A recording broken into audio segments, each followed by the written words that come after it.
Adolf Hitler desired to rule the world. He had global design. Secondly, he decided that he would destroy the Jews. This puts him right at the heart and soul of all anti-God, anti-Christ efforts, attempted to destroy the Jews in order to destroy the purposes of God through them. In 1967, the dictator of Egypt, Gamal Abdel Nasser, announced his plan, in his words, to destroy Israel. He placed Egyptian troops on Israel's border, and armies of surrounding Arab countries were also mobilized to attack. Throughout history, we have seen this hatred and animosity towards Israel going all the way back to biblical time. And even in modern day, we can see the same animosity towards the Jews from surrounding nations that just want to snuff them out and obliterate them from the surface of the earth if they could. Quoting Hitler, he said, "There is another species of humanity which doesn't deserve the name humanity, left as a relic of some baser form of life, created along with hideous crawling creatures,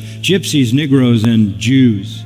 Hitler goes on, "They are as far removed from us as animals are from humans. I do not mean I look on Jews as animals. They are much further removed from animals than we are. They are creatures outside nature," end quote. And so he butchered 6 million of them and wanted to kill every Jew on the earth. He was demon-possessed at the most profound level. He is a prime example of the coming Antichrist who will be Satan-filled. And based on some of the reports we've received, only demon-possessed soldiers could do things such as this. You see the babies, the mother, the fathers in their bedrooms, in their protection rooms, and how the terrorists kill them. It's not a war. It's not a battlefield.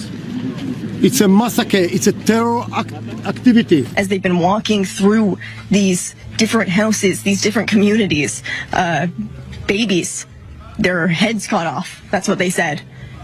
Gunned down. Families completely gunned down in their beds. It's something that I never saw in my life. It's something that we used to imagine as our grandfather and grandmother in the pogrom in Europe and other places. You can see some of these soldiers right now comforting each other.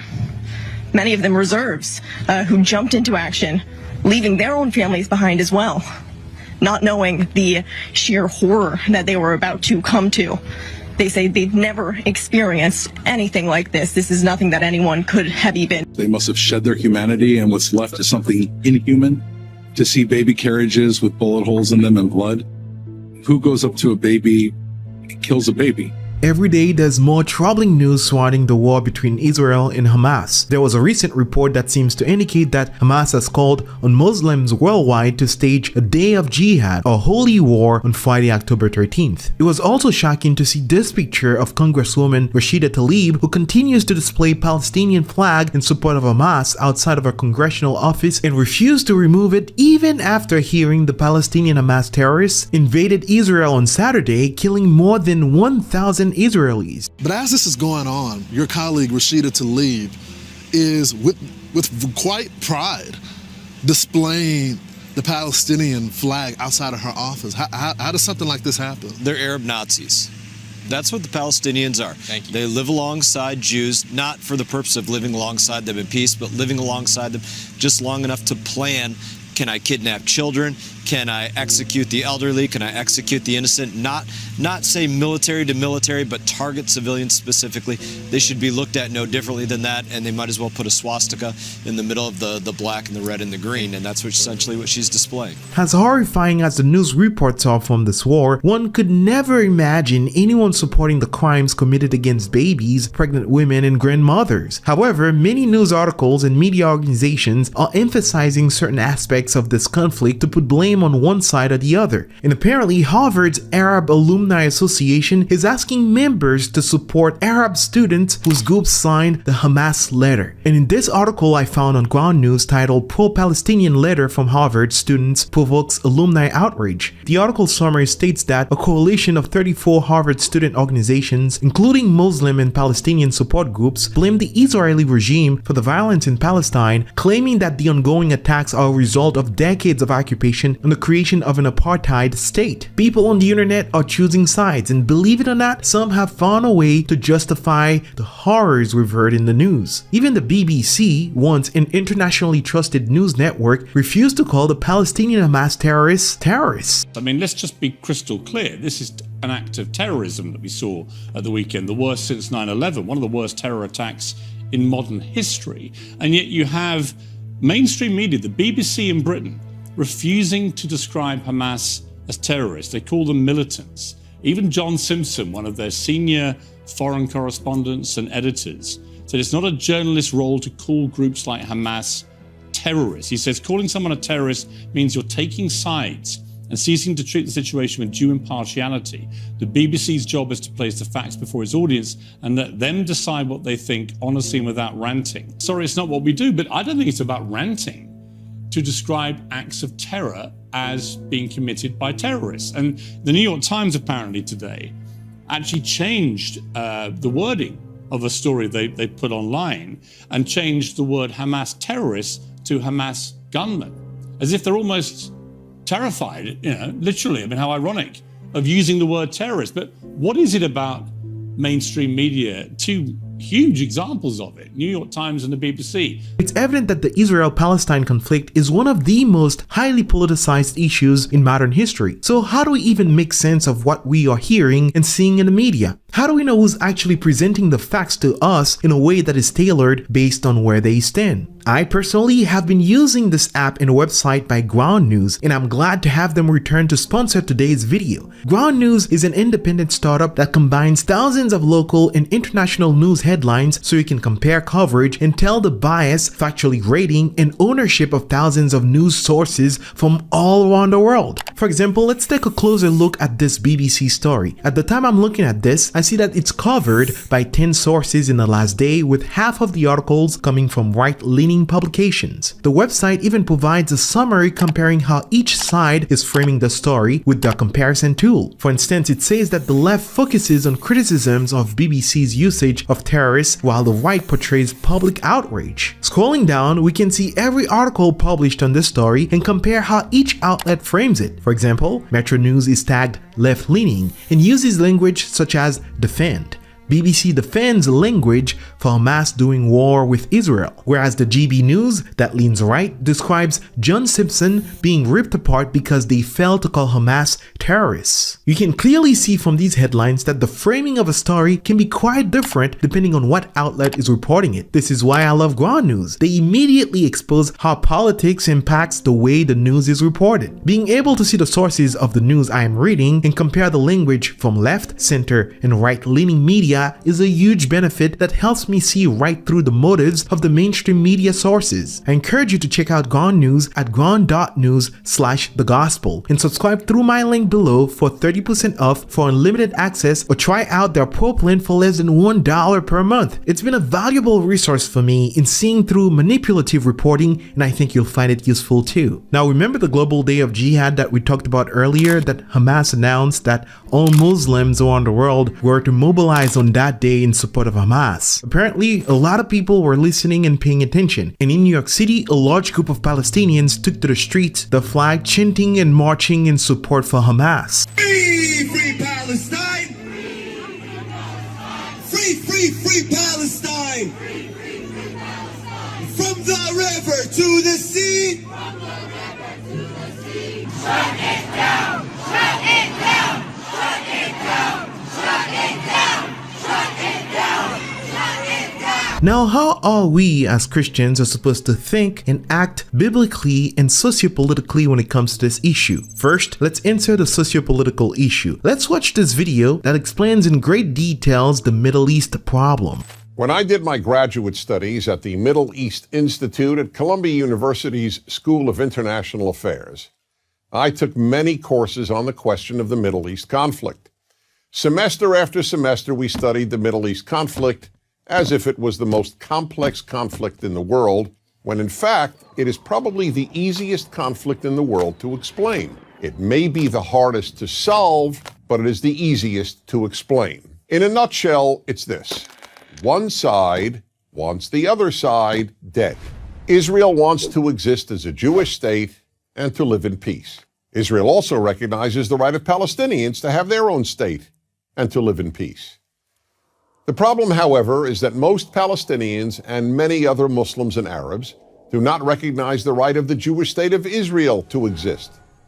This has been true since 1947, when the United Nations voted to divide the land called Palestine into a Jewish state and an Arab state. The Jews accepted the United Nations partition, but no Arab or any other Muslim country accepted it. When British rule ended on May 15, 1948, the armies of all the neighboring Arab states, Lebanon, Syria, Iraq, Transjordan, and Egypt, attacked the one-day-old state of Israel in order to destroy it. But to the world's surprise, the little Jewish state survived. Then it happened again. In 1967, the dictator of Egypt, Gamal Abdel Nasser, announced his plan, in his words, to destroy Israel. He placed Egyptian troops on Israel's border, and armies of surrounding Arab countries were also mobilized to attack. However, Israel preemptively attacked Egypt and Syria. Israel did not attack Jordan and begged Jordan's king not to join the war. But he did. And only because of that did Israel take control of Jordanian land, specifically the West Bank of the Jordan River. Shortly after the war, the Arab states went to Khartoum, Sudan, and announced their famous three no's: no recognition, no peace, and no negotiations. What was Israel supposed to do?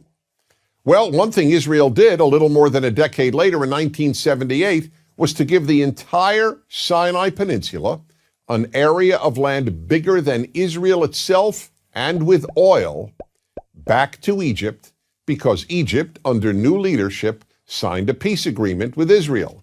So Israel gave land for the promise of peace with Egypt, and it has always been willing to do the same thing with the Palestinians. All the Palestinians have ever had to do is recognize Israel as a Jewish state and promise to live in peace with it. But when Israel has proposed trading land for peace, as it did in 2000, when it agreed to give the Palestinians a sovereign state in more than 95% of the West Bank and all of Gaza, the Palestinian leadership rejected the offer and instead responded by sending waves of suicide terrorists into Israel. Meanwhile, Palestinian radio, television, and school curricula remain filled with glorification of terrorists, demonization of Jews, and the daily repeated message that Israel should cease to exist. So it's not hard to explain the Middle East dispute. One side wants the other dead.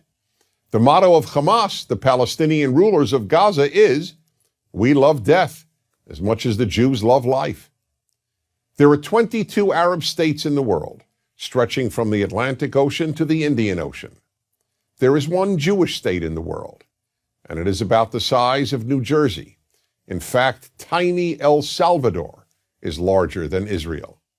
Finally, think about these two questions. If tomorrow Israel laid down its arms and announced, "We will fight no more," what would happen? And if the Arab countries around Israel laid down their arms and announced, "We will fight no more," what would happen? In the first case, there would be an immediate destruction of the state of Israel and mass murder of its Jewish population. In the second case, there would be peace the next day. As I said at the outset, it is a simple problem to describe. One side wants the other dead. And if it didn't, there would be peace. Please remember this. There has never been a state in the geographic area known as Palestine that was not Jewish. Israel is the third Jewish state to exist in that area. There was never an Arab state, never a Palestinian state, never a Muslim or any other state. That's the issue. Why can't the one Jewish state the size of El Salvador be allowed to exist? That is the Middle East problem. The second and final way I want us to look at this is spiritually, and more particularly on the basis of false religion. And recently, John MacArthur was asked the question on how Christians were supposed to think about this issue, and his answer was very helpful and wise. Take a listen. Well, there are several ways in which you can look at it, and all of them are important. First of all, you have to respond by saying false religion is capable of doing the most horrendous things possible. False religion is behind all the slaughter. You know, if we have a mass murderer in America, it takes years to catch them because they hide it, they bury the bodies. But if your murders are tied to a false religion, you make videos of them, you parade them, you show them off.